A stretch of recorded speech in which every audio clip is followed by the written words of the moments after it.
और इजराइल के प्रधानमंत्री बेंजामिन नेतन्याहू ने एक दक्षिणी एयरबेस का दौरा किया, जहां उन्होंने इजराइल एयरफोर्स के पायलट्स और operation roar of the lion के साथ काम कर रहे अमेरिकी आर्मी के पायलट से मुलाकात भी की।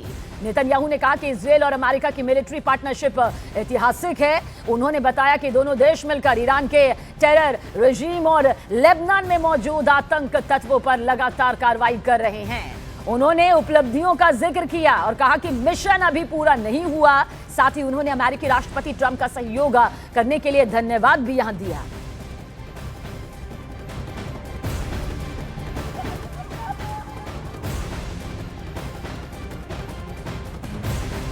שיתוף הפעולה הוא היסטורי בין צבא ארצות הברית לצה"ל, בין חיל האוויר לחיל האוויר האמריקני. אנחנו ממשיכים להלום במטרות משטר הטרור באיראן וגם מול גורמי הטרור בלבנון, וההישגים הם גדולים אבל המלאכה עוד מרובה.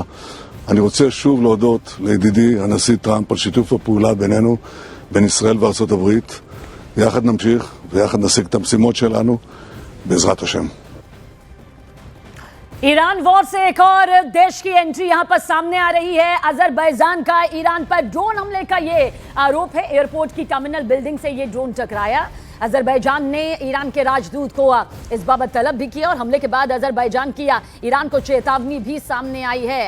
अजरबैजान की तरफ से कहा गया कि हमले का जवाब दिया जाएगा। हालांकि ईरान ने इस ड्रोन हमले में हाथ होने से साफ इनकार यहां पर कर दिया है, लेकिन अजरबैजान ने कहा है कि जो हमला यहां पर किया गया है, जो निशाना यहां पर साधा गया है, अब उसका खामियाजा यहां पर भुगतना होगा, क्योंकि अजरबैजान के जरिए अब इस हमले का जवाब दिया जाएगा। हालांकि ईरान कह रहा है कि जो ड्रोन दागा गया है वो उसका नहीं है, ये हमला उसकी तरफ से नहीं किया गया है। ऐसे में देखिए, एक और देश की एंट्री से अब स्थिति और ज्यादा यहां पर खतरनाक होती हुई दिखाई दे रही है, क्योंकि एक एक करके जो देश जुड़ रहे हैं उससे महायुद्ध की ताकत बढ़ रही है। लेकिन वैश्विक स्तर पर संकट गहरा रहा है। मिडल ईस्ट इस वक्त जलने के लिए मजबूर है, ये कहना गलत नहीं होगा।